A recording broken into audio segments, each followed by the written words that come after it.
अस्सलाम वालेकुम स्टूडेंट्स। तो आज हम लेक्चर नंबर 4 पढ़ेंगे। लेक्चर नंबर 4 में हम पढ़ेंगे गैस को, और वो भी कंप्लीट। लेक्चर नंबर 1 में हमने सॉलिड को कंप्लीट किया था। लेक्चर नंबर 2 में हमने लिक्विड को स्टार्ट किया था, लिक्विड का इंट्रोडक्शन भी किया था और लिक्विड की कुछ प्रॉपर्टीज़ को भी किया था। लेक्चर नंबर 3 में हमने लिक्विड की जो रिमेनिंग जो प्रॉपर्टीज़ हैं उनको किया था।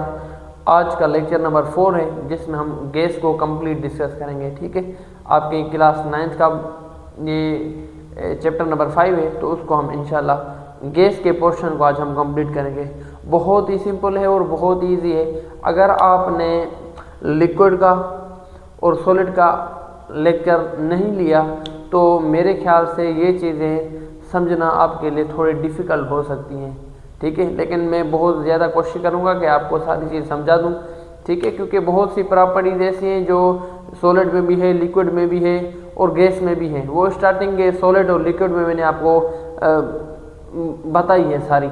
ठीक है, वो तो मैं आपको इधर आज वर्बली बताऊंगा। उनके अलावा जो प्रॉपर्टीज होंगी जो लिक्विड में और सॉलिड में नहीं होगी तो वो इधर मैं आपको बता दूंगा।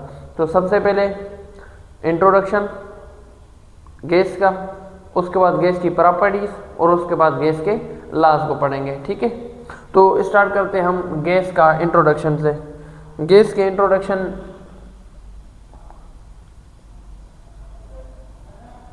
ठीक है, तो सॉलिड में हमने कौन सी चीज़ पढ़ी थी? सॉलिड में हमने ये चीज़ पढ़ी थी कि गैस का एक फिक्स वॉल्यूम होता है और फिक्स शेप होता है। लिक्विड में हमने ये चीज़ें पढ़ी थी कि गैस का फिक्स शेप नहीं होता, फिक्स वॉल्यूम होता है। तो यही सेम प्रॉपर्टीज आ रही है। तो गैस में ना फिक्स शेप होता है, नॉट फिक्स वॉल्यूम। तो इसमें क्या होता है? नो फिक्स, क्या चीज़ फिक्स नहीं होती? शेप, वो भी फिक्स नहीं होता और जो वॉल्यूम है वो भी फिक्स नहीं होता, पहली बात। ठीक है, दूसरी बात ये मैंने ऐसे समझे कंटेनर बना दिया। ठीक है, इसके अंदर गैस के जो पार्टिकल्स हैं, तो इधर हम बहुत सी कुछ चीज़ें डिस्कस करेंगे। तो आप देखें कि इधर ये देखें गैस, पहली बात गैस का एक फिक्स शेप, फिक्स वॉल्यूम क्यों नहीं होता? क्योंकि मॉलिक्यूल के बीच में स्पेस बहुत ज़्यादा होता है। ठीक है, मॉलिक्यूल के बीच में स्पेस बहुत ज़्यादा होता है। ऐसे समझे कि गैस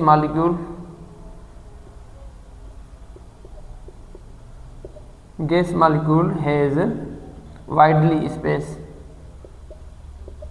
ठीक है, वाइडली स्पेस।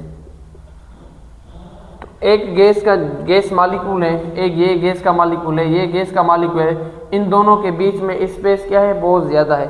ठीक है, ये बात बताने वाले कुछ साइंटिस्ट थे। एक था बोल्ट्जमैन। ठीक है, ये आपने साइंटिस्ट का नाम याद रखना है, बोल्ट्जमैन, केल्विन, मैक्सवेल। ठीक है, ये एक ही नाम नहीं है, परेशान ना होना, ये अलग ही नाम है। ठीक है, एक साइंटिस्ट बोल्ट्जमैन, दूसरा केल्विन और तीसरा मैक्सवेल। ये तीनों साइंटिस्ट हैं। इन तीनों की सेम एजम्पशन थी कि इन्होंने कहा था कि गैस के जो मॉलिक्यूल है उनके बीच में स्पेस बहुत ज़्यादा होता है। ठीक है, gas molecule has widely space. ये चीज़ बताने वाले कौन से साइंटिस्ट थे? Boltzmann, kelvin and Maxwell. ठीक है, एक और बेसिक सा टर्म क्या होता है कि मीन फ्री पाथ। अब देखें ना, तो ये देखें आप, ये गैस का पार्ट मॉलिक्यूल और ये गैस का मॉलिक्यूल, इन दोनों के बीच में स्पेस ज़्यादा है, इनके बीच में स्पेस ज़्यादा है, इनके बीच में स्पेस ज़्यादा है। ये जो डिस्टेंस है ना, ये में चलें इसको इधर देख लेते हैं। ठीक है, ये जो डिस्टेंस है, डिस्टेंस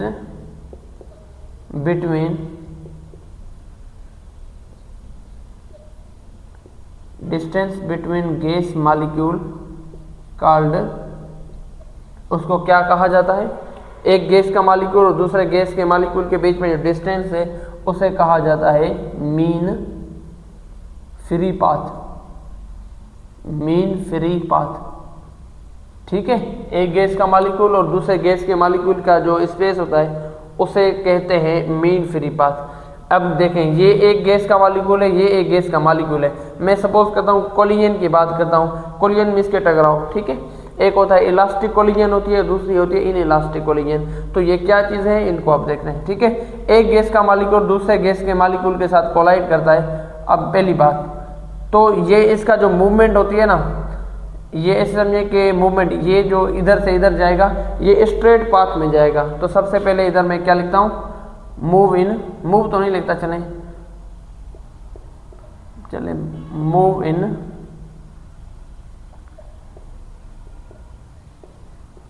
स्ट्रेट पाथ, ठीक है, सीधा सीधा मूव करेंगे। और दूसरी बात, ठीक है, ये कोलिजन कौन सी करेंगे, कोलिजन में इसके टकराव, कोलिजन कौन सी करेंगे, इलास्टिक कोलिजन, ठीक है। ये आपने ज़हन में समझे ना कि अब बात करते हैं इलास्टिक कोलिजन की। कोलिजन में इसके टकराव, ये सपोज करें ये गैस का मालिक्यूल है, ये भी गैस का मालिक्यूल ना, ये आपस में क्या करेंगे, सपोज करें ये इसके साथ टकरा कर रहे हैं, मिल रहा है, या ये इसके साथ मिल रहा है, या दोनों आपस में मिल रहे हैं। तो कहने का मतलब है सबसे पहले स्ट्रेट पाथ में मूव करेंगे, सीधा सीधा मूव करेंगे, पहली बात। और दूसरी बात, कोलिजन कौन सी करेंगे, इलास्टिक कोलिजन। इलास्टिक कोलिजन कौन सी कोलिजन होती है, एक ऐसी कोलिजन जिसमें जैसे टकराव होता है, टकराव के बाद एनर्जी लॉस और एनर्जी गेन नहीं होती, ठीक है। No loss of energy, no gain of energy is called elastic collision, ठीक है। ये आपकी बुक में तो नहीं है, एक नाम आ गया तो मैंने आपको उसकी पहचान भी बता दी। तो ये रहा हमारा इंट्रोडक्शन। तो अब आगे हम बढ़ते हैं गैस की कुछ प्रॉपर्टीज के ऊपर, ठीक है, प्रॉपर्टीज ऑफ गैस, ठीक है। तो सबसे पहली जो हम प्रॉपर्टी वेरी फर्स्ट डिस्कस करते हैं वो है प्रेशर, ठीक है। प्रेशर क्या है, आपने फिजिक्स में भी पढ़ा होगा, फिजिक्स में भी इसका एक फॉर्मूला है, ठीक है, उनको आप देखते हैं। प्रेशर को डिनोट करते हैं P से, ठीक है। Pressure is equal to force per unit area, force per unit area is called pressure. तो इसको डिफाइन किस तरीके से करते हैं, force exerted on gaseous particle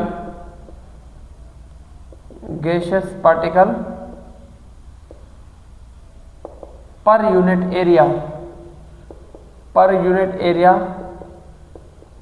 is called pressure, ठीक है। ये इसको क्या कहते हैं, प्रेशर, ठीक है। Force exerted on gas molecule, अब गैस मॉलिक्यूल उनके ऊपर फोर्स लगाएंगे तो जितना, अब ये बात आप समझने के, ये सेम बात आपको बॉयल्स लॉ में फिर से समझाऊंगा, ठीक है, बॉयल्स लॉ में आपको फिर से समझाऊंगा। एक और दूसरी प्रॉपर्टी है कंप्रेसिबिलिटी, उसको देखेंगे और इसको देखेंगे, बहुत अच्छे से समझ आ जाएगा, ठीक है। ये अभी मैं डेफिनेशन लिख रहा हूँ, समझा ही नहीं है, समझाऊंगा, ठीक है।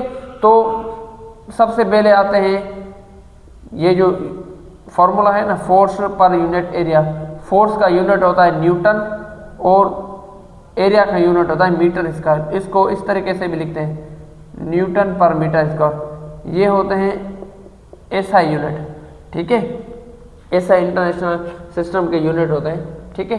एक अब ऐसे समझे कि 1 इधर मैं लिख देता हूँ, चले, 1 newton per metre square is equal to 1 PA। PA कहते हैं हम किसको, पास्कल को, ठीक है। PA किसको कहते हैं, पास्कल को। एक आपने यूनिट कन्वर्जन याद रखनी है।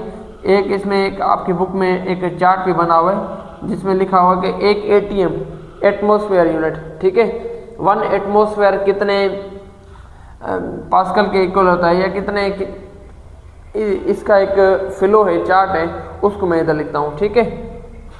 1 ATM किसके इक्वल होता है, 760 टार के इक्वल होता है, ठीक है। टार भी और ATM दोनों किसके, प्रेशर के यूनिट है, ठीक है।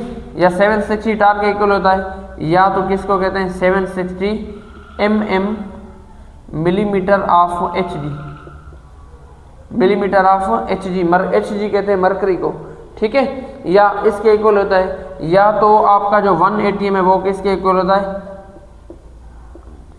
पंजवी न्यूटन पर मीटर स्क्वायर। ठीक है, ये इधर ये इस वजह से मैंने ये बात पहले लिख दी है, 1 newton metre square equal 1 pascal. तो ये कितने हो गए, 10, 13 and 25 newton per metre square, ये भी किसके इक्वल होंगे, PA के इक्वल होंगे। PA किस कहते हैं, पास्कल को। ठीक है, ये रहे आज प्रेशर के। एक दूसरा बेसिक सा टॉपिक है कंप्रेसिबिलिटी, ये अब इस डेफिनेशन के ऊपर अभी आऊंगा। ठीक है, दूसरा है कंप्रेसिबिलिटी। ठीक है, कंप्रेसिबिलिटी किसको कहते हैं, ऐसी चीज, ऐसा ऑब्जेक्ट जिसको हम कंप्रेस करें। और कंप्रेस को किसको कहते हैं, कंप्रेस किसको कर सकते हैं, जिसके पास एक कैपेसिटी हो। ठीक है, कंप्रेस करने की जिसके पास कैपेसिटी हो उसको हम कंप्रेस कहते हैं, उसको हम कहते हैं कंप्रेसिबिलिटी। तो मैं इधर डेफिनेशन लिखता हूँ, उसके बाद इसको समझाते हैं।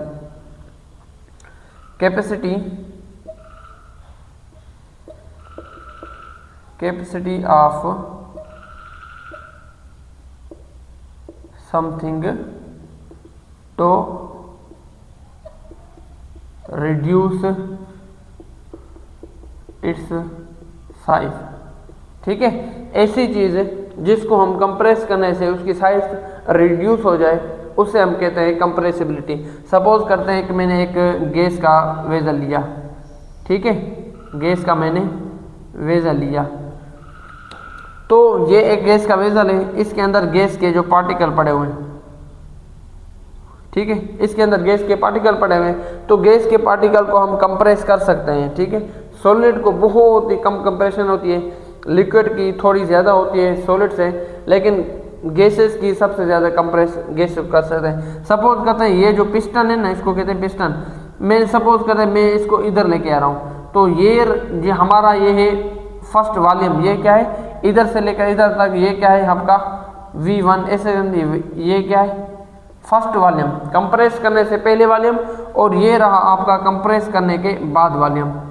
ये क्या है, कंप्रेस करने के, मैं इसको नाम देता हूँ V2 सपोज करते हैं। तो आप ये मुझे बताएं कि इसको कंप्रेस करने से क्या मॉलिक्यूल आपस में कोलिजन को ज़्यादा फास्ट नहीं करेंगे, करेंगे, प्रेशर बढ़ेगा नहीं बढ़ेगा, बढ़ेगा। तो कहने का क्या मतलब है, जैसे हम वॉल्यूम को कम करते हैं, जैसे इधर मैं लिख रहा हूँ, जैसे हम वॉल्यूम को कम करते हैं, वॉल्यूम को कम करने से प्रेशर बढ़ता है, प्रेशर बढ़ता है। इधर देखें ना, जैसे हमने क्या किया, एरिया को, ये इसका सपोज करना, ये इसका टोटल एरिया है। ठीक है, जैसे हम एरिया को कम करेंगे तो ये अपॉन का क्या मतलब होता है, जैसे हम इधर क्या करेंगे, एरिया को जैसे हम कम करते हैं तो प्रेशर क्या होता है, बढ़ता है। इधर हम क्या कर रहे हैं, एरिया को क्या कर रहे हैं, कम कर रहे हैं। पहले इतना था, उसके बाद हमने इसको साइज को रिड्यूस किया। एरिया को जैसे हम कम किया, एरिया को जैसे हमने कम किया तो प्रेशर इसका ऑटोमेटिकली क्या होता है, बढ़ता है। ठीक है, इधर भी मैंने आपको ये बात समझाने की कोशिश की है। और यही जो है ना आपका वॉल्यूम को कम करने से प्रेशर बढ़ता है, यही आपका बॉयल्स लॉ है, यही आपका क्या है, बॉयल्स लॉ है। इसके ऊपर भी हम आते हैं। ठीक है, आप इसका ऐसे करें, स्क्रीनशॉट ले लें।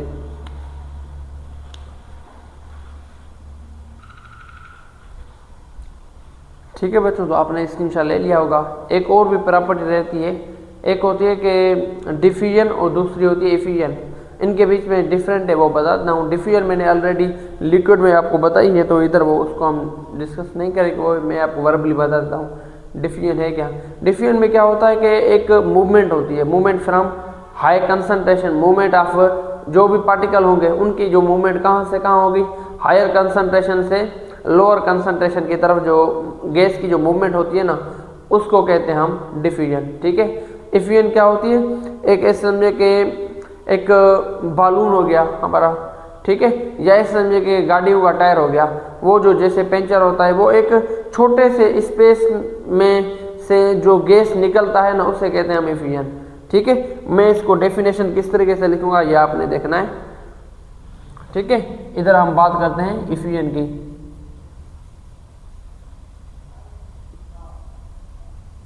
ठीक है। एफिशिएंट की हम बात करते हैं तो इसमें क्या होता है, एक movement of gas molecule from टिनी space. टिनी कहते हैं हम स्मॉल स्पेस को, ठीक है। जैसे मैंने आपको एफिशिएंट किसको कहते हैं, गैस मॉलिक्यूल की मूवमेंट फ्रॉम टिनी स्पेस। टिनी स्पेस कहने का बहुत छोटा स्पेस, जैसे टायर पंचर हो जाता है तो सारा टायर बस्ट नहीं होता, वो छोटा सा एक कील लगने की वजह से या कोई और रीज़न होने की वजह से एक छोटी जगह से वो उस गैस की हवा निकलती है, सॉरी उसकी टायर की हवा निकलती है। जैसे बालून हो गया, बालून तो बालून के अंदर हीलियम गैस होती है, जैसे कोई सुई वगैरह लगाते हैं तो वहाँ से गैस निकलता है, हीलियम गैस निकलता है, ठीक है। एक छोटे से स्पेस से गैस निकलना उसे हम कहते हैं एफिशिएंट। एक बड़ी मिकदार में गैस की फ्लो होना, हायर से लोअर कंसंट्रेशन, उससे हम कहते हैं डिफ्यूजन, ठीक है। ये एक और प्रॉपर्टी है, इसको आप स्क्रीनशॉट निकाल लें। तो इधर हम गैस लॉस को पढ़ते हैं। आपके बुक में 2 हैं, वैसे तो बहुत ज़्यादा है, बॉयज़ लॉ हो गया, चार्ल्स लॉ हो गया, एवोगैड्रो लॉ हो गया, और भी बहुत से लॉज होते हैं, ग्राम्स लॉ हो गया, ठीक है। लेकिन आपकी बुक में क्या है, बॉयज़ लॉ और चार्ल्स लॉ, उनको हम देखते हैं, ठीक है। इसका आपने स्क्रीनशॉट ले लेना।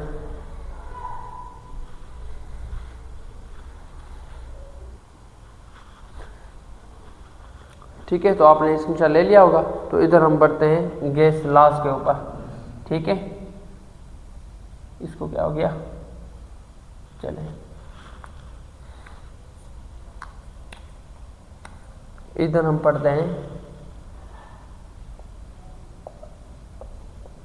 गैसियस लॉ में लिख रहा हूँ, चले मैं इधर लिख रहा हूँ गैस लॉस,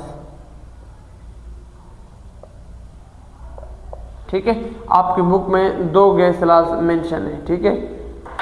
आपकी बुक में 2 गैस लॉ मेंशन है, उनको हम इधर देखते हैं, ठीक है। एक मेंशन है बॉयल्स लॉ,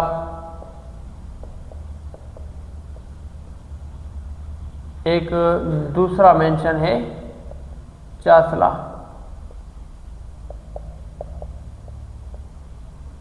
ठीक है। तो सबसे पहले हम बॉयल्स लॉ को करते हैं, उसके बाद हम चार्ल्स लॉ की भी डिस्कशन कर लेंगे। तो सबसे पहले इसमें क्या होता है कि एक इक्वेशन है, जैसे जर्नल गैस इक्वेशन आपकी पूरी 9th केमिस्ट्री की कहीं मेंशन नहीं है, ठीक है। ये अगर आपको याद हो सके तो बहुत अच्छी बात है, अगर ना याद हो सके तो कोई खतरे वाली बात नहीं है, ठीक है। PV is equal to nRT, ठीक है। ये R एक जर्नल गैस इक्वेशन का एक इसकी हर गैस के हर यूनिट के ऊपर डिफरेंट वैल्यू होती है। ये N मोल होता है, P प्रेशर, V वॉल्यूम और T टेम्परेचर। ये आपकी फर्स्ट ईयर की बुक में मेंशन है, जब उधर हम आएंगे तो बहुत ही डिटेल से इसको भी हम कर लेंगे। तो इधर हम बढ़ते हैं बॉयल्स लॉ के ऊपर, ठीक है। बॉयल्स लॉ में क्या होता है, रिलेशनशिप होता है, किसका किस प्रेशर और वॉल्यूम का रिलेशन बताता है, ठीक है। बॉयल्स लॉ क्या करता है, प्रेशर और वॉल्यूम का आपस का जो रिलेशन है, क्या ये डायरेक्टली प्रोपोर्शनल है, क्या ये इन्वर्सली प्रोपोर्शनल है, ये लॉस बताते हैं, ठीक है। किस चीज़ के ऊपर, एट कांस्टेंट टेम्परेचर, ठीक है।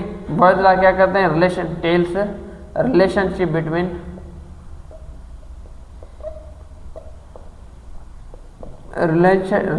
बिटवीन प्रेशर, P से प्रेशर, ठीक है, प्रेशर एंड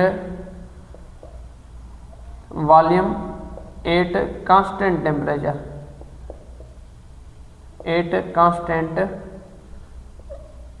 टेम्परेचर, इसको।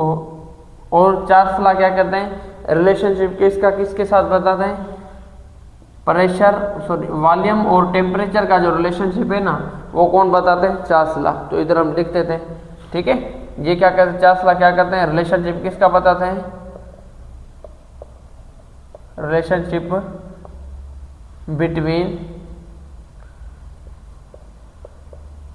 चलिए इधर लिख देता हूँ, वॉल्यूम एंड टेम्परेचर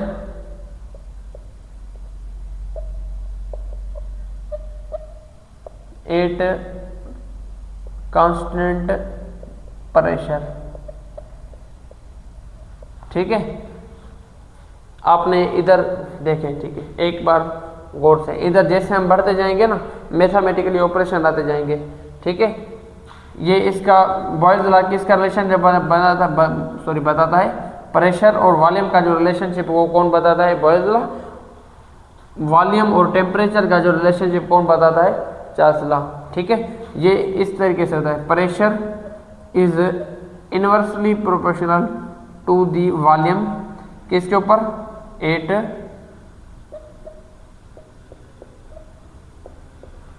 चलें स्पेल को छोड़ दें, कांस्टेंट लिख दिए इधर, चल लिख भी देते हैं फिर, एट कांस्टेंट टेम्परेचर। ठीक है, ये जो रिलेशनशिप है ना, pressure is inversely proportional at constant temperature, ये किसकी इक्वेशन है, सॉरी ये किसकी एक समझे के डेफिनेशन समझे, आपको इसको स्टेटमेंट समझे, ये किसकी, बॉयल्स लॉ की है। ठीक है, ये जो डायरेक्ट की साइन है इसको हम हटाते हैं, ये इनवर्स, ये प्रेशर और वॉल्यूम आपस में क्या है, इनवर्सली प्रोपोर्शनल है। इनवर्सली प्रोपोर्शनल का ये क्या मतलब होता है, एक चीज़ को बढ़ाने से दूसरी चीज़ कम होती है। प्रेशर को बढ़ाने से वॉल्यूम क्या होगा, कम होगा। वॉल्यूम को बढ़ाने से प्रेशर क्या होगा, ज़्यादा। वॉल्यूम को कम करने से प्रेशर ज़्यादा होगा। ठीक है, जैसे इधर मैं आपको बताया था, वॉल्यूम एरिया को कम करने से प्रेशर बढ़ता है, ऐसे ही वॉल्यूम को कम करने से प्रेशर बढ़ता है। ठीक है, तो इसका ये जो डायरेक्टली की साइन है इसको हम हटाते हैं, P is equal to K upon V। ये K क्या है, ये एक कांस्टेंट है, ये क्या है, एक कांस्टेंट है। इस कांस्टेंट को एक जगह पर रख दें, PV इसको इस तरीके से लिख दें, चलें, K is equal to PV। ठीक है, देखें, अगर इधर एक इक्वेशन ड्राइव करते हैं, ठीक है, थोड़ी बहुत, ये देखें आप, इसको अगर आपने K1 कह दिया तो इसको P1 V1, अगर इसको K2 किस तरह के लिखेंगे, P2 और V2। ये जो दो मैंने लिखे हैं ना, ये क्या है, दोनों कांस्टेंट है। ये क्या है, K और K दोनों, K1 और K2 क्या है, कांस्टेंट है। इनको हम रिमूव कर देते हैं तो ओवरऑल जो इक्वेशन किस तरीके से लिखेंगे, P1 V1 is equal to the P2 V2। ये जो हमारे एंड का जो एंड वाला रिजल्ट है ना, ये बहुत ही इम्पॉर्टेंट है। ये क्या है, बहुत ही इम्पॉर्टेंट है। आपकी बुक में इसके ऊपर प्रॉब्लम मेंशन है, वो आपने ज़रूर सोल्व करना है। ठीक है, ये आपकी बुक में कुछ प्रॉब्लम है, वो आपने ज़रूर सोल्व करने हैं। इस वजह से मैंने आप इधर को ड्राइंग वगैरह कर रहा हूँ, क्योंकि ड्राइंग लिखे पेन पर। ठीक है, तो इसको आपने ज़रूर ज़हन में रखना है, इसके ऊपर ही प्रॉब्लम आपकी बुक में है, तो वो आपको करने पड़ेंगे। ठीक है, तो हम बढ़ते हैं चार्ल्स लॉ के ऊपर। जैसे इधर हमने जो भी चीज़ें लिखी उधर उसका रिलेशनशिप बना के उधर हम वही चीज़ें लिखेंगे इसी के अकॉर्डिंग। ठीक है, इधर क्या है, रिलेशनशिप किसका, वॉल्यूम और टेम्परेचर का। ठीक है, volume is directly proportional to the temperature, किसके ऊपर, एट कांस्टेंट क्या रखना पड़ेगा, प्रेशर। ठीक है, एट कांस्टेंट प्रेशर। ठीक है, अब ये सेम डायरेक्टली की साइन है, ये इसको हटाकर क्या लिखेंगे, KT। तो K की वैल्यू अलग करेंगे, K को इस साइड लेके आएंगे। ठीक है, टेम्परेचर को इस साइड लेके आएंगे, V अपॉन T। तो इसको अगर हम लिखते हैं K1 तो ये क्या बन जाएगा, V1 T1। अगर इसको हम लिखते हैं K2 तो इसको किस तरीके से लिखेंगे, V2 अपॉन T2। तो ये दोनों क्या है, फिर से कांस्टेंट है, इनको हम रिमूव करके फिर इनको ओनली हम इनको लिख देते हैं, किस तरीके से, V1 upon T1 is equal to V2 upon T2। ठीक है, ये जो इक्वेशन है ना, एंड वाला रिजल्ट, ये आपको मस्त याद होना चाहिए। ठीक है, आपकी बुक में इसके ऊपर 2 से 3 प्रॉब्लम है, वो आपने ज़रूर सोल्व करने हैं। ठीक है, तो यही कुछ बातें हैं गैस लॉस के ऊपर, जो कि हमने बहुत ही एक सिंपल मेथड से समझने, आपको ऐसे बहुत ही सिंपल तरीके से मैं समझाने की कोशिश करता हूँ ताकि आपको हर चीज़ बहुत ही अच्छे से समझ आ जाए। ठीक है, बस हमारे लिए क्या करें, आप पढ़ें, हमें और कुछ नहीं चाहिए। ठीक है, आप पढ़ें, इतने हमारे लिए बहुत ही काफ़ी है। इस वजह से फ्री ऑफ कास्ट हम इस वजह से आपके लिए तो मेहनत कर रहे हैं, तो आप पढ़ें। ठीक है, तो ये रहा आज का हमारा टॉपिक, जिसमें हमने गैस का इंट्रोडक्शन, गैस की प्रॉपर्टीज़ और गैस के लॉस, उनको हमने देखा। ठीक है, तो चैनल को लाइक करें, हमें मोटिवेशन मिलती है, सब्सक्राइब करें और बेल आइकन को ऑल कर दें ताकि हमारे जो भी लेक्चर हम अपलोड करें सबसे पहले आप तक वो नोटिफिकेशन आ जाए। ठीक है, तो इसमें अगर कोई आपको सवाल हो तो वो आप कमेंट सेक्शन में पूछ सकते हैं। Thank you.